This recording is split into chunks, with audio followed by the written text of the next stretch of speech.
I want to thank you for this opportunity. I haven't actually shared this in this format. Some of you may have read the article that I wrote in The Salvationist about losing my son. And I haven't had this format, so it's a great opportunity. And I hope what you get from what I share with you today is two things. You're going to get a personal testimony, but also a call to action, because there is action needed. And you'll see what I mean as I go through this.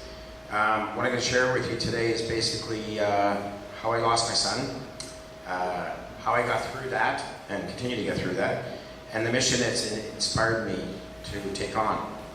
But before I do that, I want to talk to you about my faith walk. So I grew up in a high Anglican, and what I remember about that is scary priests and scary nuns.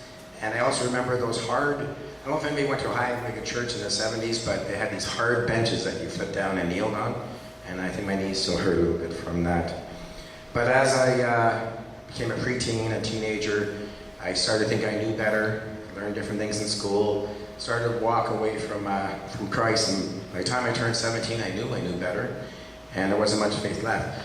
And I lost my father at 17, and whatever faith I had left with that. And that's not to blame, I wasn't blaming God for my father's death. I really didn't believe in God at that point.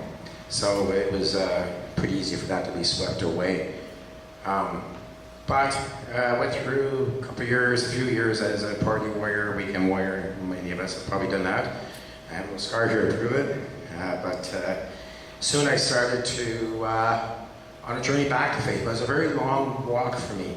It was more than 20 years. And there's people in that walk that played a major role, and there's people that played a minor role. When I think of people that played a major role, I can certainly speak to my wife. She certainly played a major role. I can think of my father-in-law, Woody. Some of you may have met Woody Clark, but anyway, he was somebody who really didn't do a lot of evangelistic engagement of me or talking about Christ, but he lived the life of Christ, and I could see that in him. And I wanted to be like him. I didn't want to accept Christ, but I wanted to be like him. He's the kind of man I aspired to. He became my second father. And then we lost him about 4 years ago, but he certainly played a role in my life. And then there was just people that were there at the right time. I'm going to bring up one of the articles that I wrote, one of two. So this is, I talk about a men's camp. In 2001, I went to a men's camp. I was invited there for steak. I say it's right here. And that was true. I heard for 3 years, they make a great steak on Saturday night. And Steve Crouch was there. He invited me. He was there at the right time. I don't know if you've been to this men's camp, but on Saturday night, it's a pretty powerful testimony night. And I was still holding off. Like, I didn't want to take that last step. It's like I'd gone through this whole long road, and it was right there, and I just had to cross one more bridge. And I was holding off, and then Steve invited me to the front. And I gave my heart to the Lord. And what I want you to know about that is it was a pretty traumatic event. Like, we talk about it as born again or washed in the blood. Lots of opportunities where we talk about it to describe that. For me, it was a very traumatic event. It was like everything I thought was right was wrong, and everything I thought was wrong was right. And it was quite a dramatic event. In fact, I was full of excitement, and I remember, I don't know if you've been to Camp Selkirk, that's where it was. Excuse me. Anyway, I was driving home on Sunday. I was driving up Highway 3, the speed limit's 80, and I was playing, now it's time to worship, and I was pumped, and adrenaline going through, and I looked down, I was doing 140. And I thought, oh my gosh, I had just been introduced to Jesus Christ, now I'm going to go meet him. Anyway, I slowed down a little bit. The excitement of new faith was a big driving force, and I started to feel disappointed because I wasn't converting anybody, or at least I felt I wasn't converting anybody. I had experienced this. I wanted everybody to experience this. And I remember Ward Pilgrim, Corps officer, who sat me down and said, "No, you don't understand." He said, "You don't get to play the whole part. Nobody gets to play the whole part. Just like in your faith walk, some people will play a big part, some people will play a small part, but you have a role to play. And what you'll find is, you may not even see that happen. It might be 10 years down the road, it might be 30,000 miles away, but when they do come to faith, they'll remember what you shared with them and what everyone else in that chain did. So you may not have saved one person, you may have played a part in saving many if you've done the right thing. So that was a profound lesson for me. It's something that I've shared more than once. And I started to grow in faith, and then it wasn't much more than a year where same officer, Ward Pilgrim, asked me to be the corps officer. Got a little nervous, and asked me to be the treasurer, or at least get involved in the finances. And I think he told a little fib. He said that it'll only be about an hour a week. And I don't know if any of you have been involved in finances, but it's a little more than an hour a week, even with this new Aggresso system. But it's something I appreciate. I'm going to talk to you about the day of August 21st, 2014. Comes up. So I actually had a chance, I'm in photography in a big way, amateur. I got paid $2 once, for a photo. But outside that, I'm an amateur. And I had been chasing this bird here. It might be a little hard to see in the light. For about 6 weeks. I drove up Highway 24 to work all the time. And every time I saw this bird, I didn't have my camera equipment. Well, August 21st, I had my camera equipment. I had my zoom lens, everything, and I was off the side of the road, and I took some great pictures of this guy, and he was doing all kinds of poses with his wing, and I had to work night shift, so that was about 12:30, and I couldn't wait to get home. I wasn't even concentrating on work, because I think this gentleman here that I was sharing about photography would understand that I couldn't wait to get home to see what I had taken on my camera, because when you look on the camera, it's not that big. Anyways, so that was the night of. The night of, I got home about 10 o'clock. About 10:15, I got a phone call. Excuse me. So that's when my world came crashing down. My daughter took a phone call, and I could hardly understand her. And it gives me chills today to think of the screaming that she did. What she screamed was that Gordon hung himself. And my wife took the phone. She picked up the phone. She fell to her knees. I picked the phone up off the floor, and at that point there's an officer on the other line, and I asked a simple question for him. I said, "Is he gone?" And he said, "Yes." And I asked again, "Are you sure he's gone?" And he said, "Yes." My son was gone. Friends, that night I had to call my brother, my friend Steve, my sister, my boss, and I had to say those words. I had to say, "Gordon is gone, Gordon hung himself." When I talk about the title here, nothing fixes that. Not faith, not friends, not family. That memory, recalling that right now is as painful as it was that day. Well, I've learned to cope, but it's very painful. But, just here. Oh, one more thing. So faith can't fix everything when you're stuck in a storm. But what I did come to learn is that it can help me cope through anything.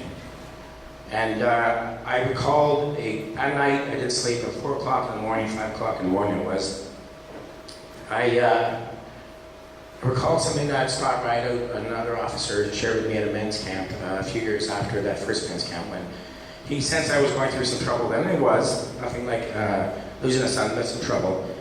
And he asked me, he said, "Do you believe what you believe?" I said, "Yes." And he stopped me. He said, "No, I did one of these things like my dad used to do. Slow me down." I said, "No, I really want you to think about this. Do you believe what you believe?" And I did think about it, and I thought, yes, I believe what I believe. I believe in Jesus Christ, and I believe that he lives today. And he said, "If you believe what you believe, you can trust in Jesus, and you can get through anything." And I was coming to learn that. In the days that followed my son's death, well, leading up to that day, so that was Thursday. On the Monday, we started planning a 30th birthday party for Gordon. We went ahead with that 30th birthday party. I'll show you something. This is pretty simple. This is light. I want to think of that as the light of Christ. So I've been going to Salvation Army Cambridge for about 10 years. And in that time, I could see the light of Christ all the time, everyone there. We always do. If I take this light into a dark room, the light doesn't change. The darkness does. The light of Christ through my friends, through my family, through the church people is what led me through that. So remember that.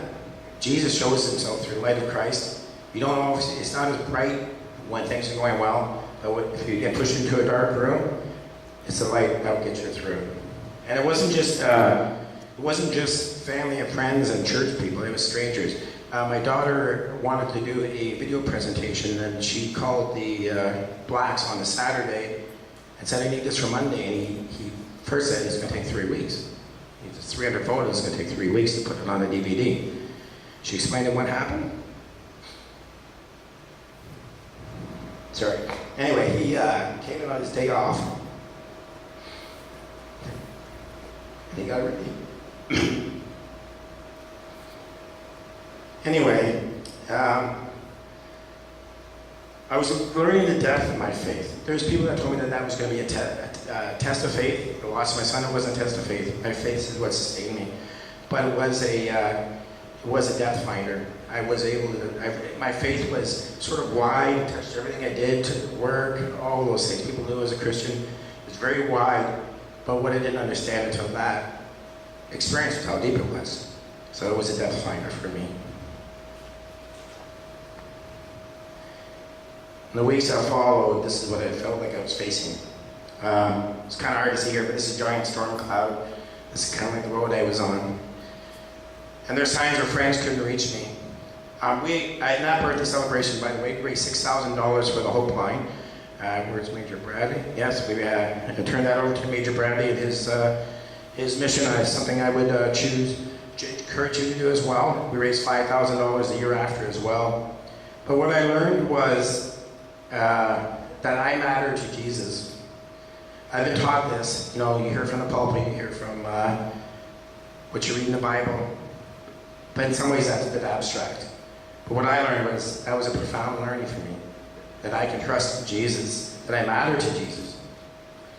What I came to experience that was so profound, that Jesus was this all-powerful, but he was concerned about me, condemn me. On the side of that road, near where I took that picture, I had to go to work.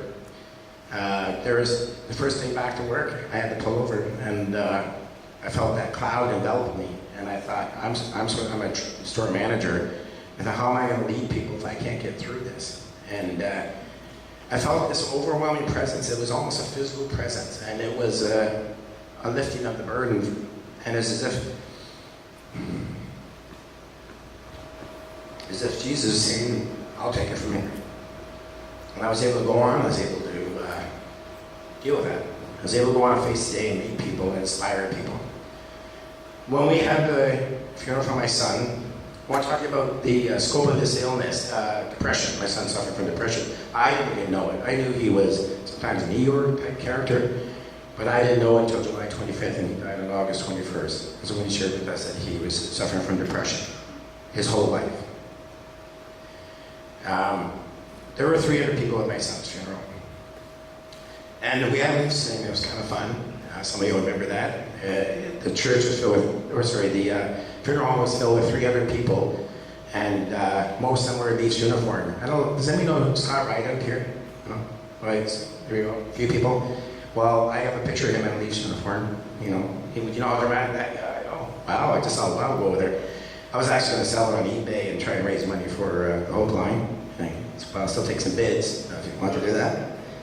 Anyway, but my son couldn't see that. He couldn't see the love, but he saw that he was a burden. That's what he saw. That's what depression does. He wasn't a burden. Everybody loved him, but he couldn't see that. And at work, his supervisor, she didn't understand that. When he told her in August that he needed a little bit of time to kind of meet the goals that she was challenging with, that kind of thing. And that he was getting treatment for depression. He'd been referred to a service through his work, through an EAP line, if you know what those are. I had the letter, I had seen the letter, and so he shared with her. And he said that I need a little bit of time and I'll be fine. It takes about 4 weeks to 6 weeks. That's what the letter said. She suspended him for 2 days. On August 19th, do the math, he didn't come back to work. Now, I could hold a lot of resentment about that. And there was times where I was angry about that, but most times I was sad because I think she probably learned a lesson, and I think she's no different than probably some of the people here, and I don't mean that in a negative way. We just don't understand what depression is all about. Anyway, I think that she probably would make a different decision today, and unfortunately it's too late for my son, but perhaps not somebody else. In the weeks that followed, a month later, my friend from work, former worker, lost her son at 17, and I thought it was a construction accident until I showed up at the funeral home, and there was a donation box there for suicide prevention. So she lost her son at 17. In about a year that followed, a year after, my niece lost her daughter at 13. She couldn't face the teasing and things that she could share as well, because she was suffering depression, so she took her own life. But it's put me on a mission. I'm going to bring up this next picture. So that's my wrist here. I have a semicolon. I encourage you to read a little bit about the Semicolon Project. It's too big to go into right now. It's an awesome thing that's started off humble beginnings. The idea of the semicolon is it's a point in the story where it could end, but there's more to be said. So when I look at this tattoo on my wrist, hurt by the way, I never thought I would get a tattoo. Really hurts there when I get a tattoo. But anyway, I thought that it reminds me that my son's story's not over, and that's why I'm here today. You know, there's something, he has a legacy that could carry on, and as long as I live, I'll make sure there's many more people. Some of these people put the semicolon on their wrist or whatever, because they've looked at that cliff and they were thinking, and then they decided, no, I have more to my story, and they moved on. But it's not depression that kills. It's not mental illness that kills. It's the stigma. There's a stigma related to it. If somebody has cancer, we will talk to them, we will show compassion. We're going through it at our church right now. We've been through it, you've all been through it, where people are on a prayer list and you're just, you envelop them in prayer, and you support them, and you tell them, and you talk to them. While somebody tells you that they have mental illness or depression, the reactions vary. Sometimes that will happen. Sometimes they will feel shame, or you'll reject them, or you'll avoid them.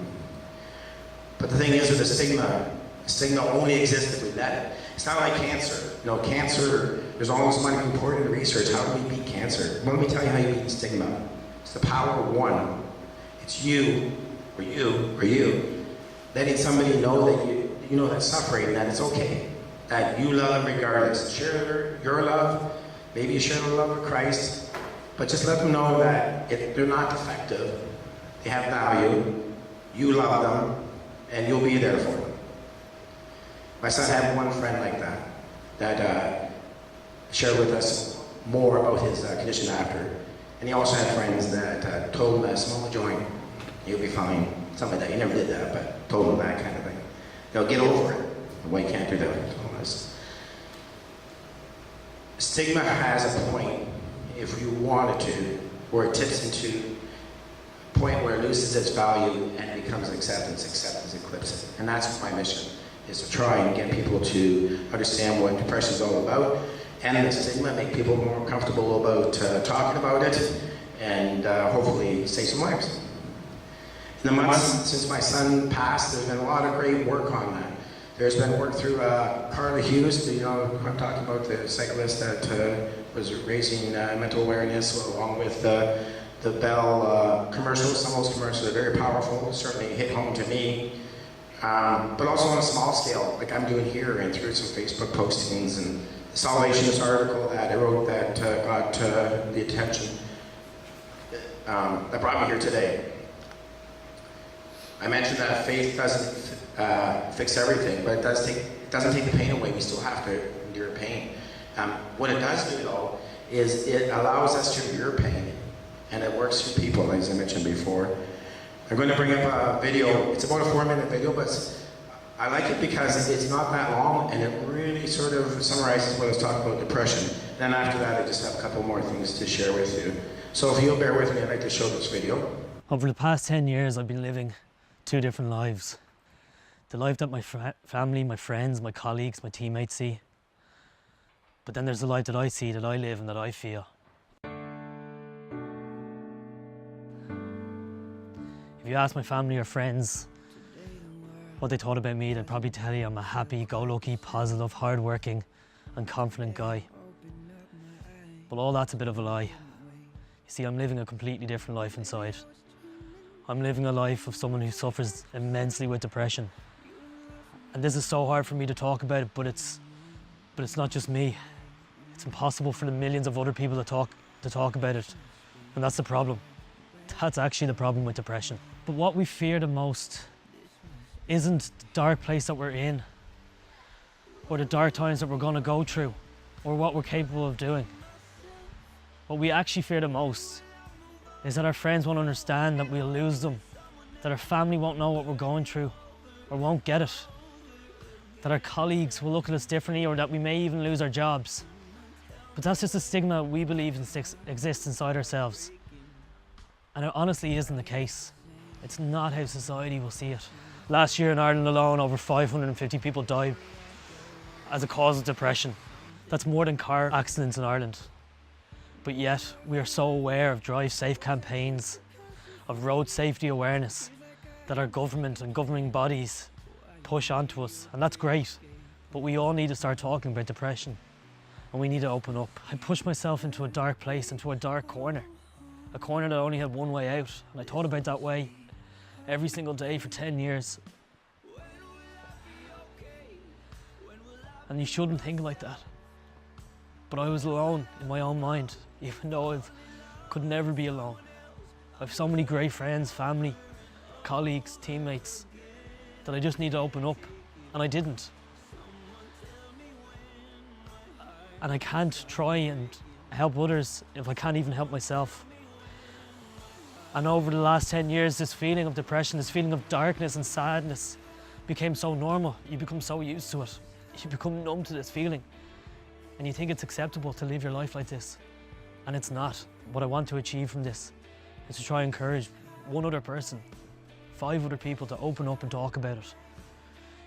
You see, the stigma we believe exists inside others as sufferers of depression is that we'll be judged, that we'll be slagged behind our back, that we'll be painted with the same brush. We'll lose our job, we'll lose our friends, but we won't. That won't happen. People are so much more accepting to it than you think. Depression isn't like breaking an arm, where you go to the hospital and you get it fixed, or like chickenpox, where you face once and you'll never face again. It's a lot deeper than that. But in society, if you break your arm, we feel that people want to help you. They'll open up the door, they'll help you carry your bags, they'll ask you how it happened, they'll run over to sign your cast. And we feel, as sufferers, that if you opened up about your mental health issues, that people will want to run away. Depression is so well documented, but yet it's just not discussed. We feel that if we just push it into a corner, it'll go away, and that's not going to help you or me or the millions of other people that suffer through this in silence. The first step to solving a problem is admitting there is one. So how can we expect to find an answer when we're still afraid of the question? But as the young comedian Kevin Briel said, this needs to start with me, with you, with the millions of other people that suffer through depression. In some ways, I've hated the last 10 years of my life, going through this dark and awful place alone. But in other ways, I'm grateful that I've gone through it. I'm grateful that I've been dragged through this darkness, because it's helped me see the light. It's helped me to be stronger than I ever imagined I could be. But we need to speak up if we're suffering in silence. It's the only way we're going to beat this stigma. It's the only way we're going to help ourselves and help each other. It's the only way we're going to learn to love ourselves and get out of this dark place that we're all in. Please speak up and talk to your friends or family. Okay, so thank you for bearing with me. I'm just going to bring the PowerPoint back up. So a couple points that I just want to point out. So I want to talk to the people, and there are people in this room I know just from stats that are probably experiencing things like that. You have a role to play too, just like that gentleman said, that you need to come out and you need to talk to people. You need to find someone you can trust, and you need to trust in Christ if you're there. I hope you are. But you need to be able to, you need to talk to somebody and help end this stigma. It's in your mind that people aren't compassionate. There were 300 people crowded. We didn't have enough room in the funeral home for people that were shocked about my son's experience that he was gone. And so I want to reach out to you to do that. It also says he's grateful. In some ways, he's grateful for going through this. There's no way I would say I was grateful going through what I'm going, but I'm a different man today. I've always been a compassionate person, but I have another level of compassion for people that are suffering that affliction, and people who suffered a loss, as I have. It's kind of like a club, and I don't want anybody to join that club, but there's a couple of members in my core that lost a child, so we have our own club. So I'm just going to bring up some pictures of my son now. So, yep. So this is my son, this is the baby. By the way, I don't know if there's any Canadian fans. You can see the Leaf logo here. The Canadian logo's on his backside. And this is the baby, having some fun. And this is him. This is one of his favorite holidays that he was on. When I was thinking about how I was going to sum this up, I was sitting on my laptop on my lap, good spot for a laptop, and I was thinking, what am I going to write? Anyway, I had written 3 or 4 things, I had torn them up or deleted them, and I don't know if you're on Facebook, but now they have those memories that pop up. So last week I was trying to think what's going on. A little beep came up and I looked, and literally in my lap came the perfect solution. So about a year ago I made a posting on Facebook about what I believe, and I think that was a great example to sum up this week. Yesterday I was asked, as it had been before, what do you believe? It's a simple question, but not a simple answer. My faith is flawed, not critically so. Not all of my beliefs align perfectly with everything that I've been taught, nor do they align perfectly with any denomination, but most closely to the charity, compassion, and teachings of the Salvation Army. That said, I believe without a doubt in a God of compassion, in a God that is all-powerful, but also concerned about me. In the months since August 21st, my faith has not been tested. It has sustained me. I've learned my depth of faith. I believe in God. I've learned that God believes in me, that I matter to God. There's nothing that dulls the pain of losing a son. Not faith, not family, not friends. But because they're willing to share it, I can cope as a result. I am okay, and I somehow knew I always would be okay. That I would face a pain greater than I ever could imagine, but I would cope. That the years since I accepted Jesus Christ as a personal Savior were in some ways a preparation for what I would endure. So what do I believe? I believe that Jesus lives, and because he lives, I face tomorrow. We all face storms, grief, finances, medical, all storms. Perhaps not as great as mine, perhaps not anytime soon, but your storm is coming. And when it does, I pray that you do believe. And because he lives, I can face tomorrow. And that's about it, other than the last picture I'll bring up. So that's my son. That was taken about 2013 when we were on a cruise. Actually, it was earlier than that, but we were on a cruise one of the better times. Anyway, I heard one time somebody speaking to, I never thought I would speak this to in the context of losing a child, but I remember seeing this posting I put here, this quote, posted for somebody losing a mother, and the mother is concerned, and she says, "Do you love me?" And she says, "Mom, I love you more than your whole life. I'll love you all of mine." So that's a thought I hold dear to me, and that's what I have to share with you today. Thank you very much.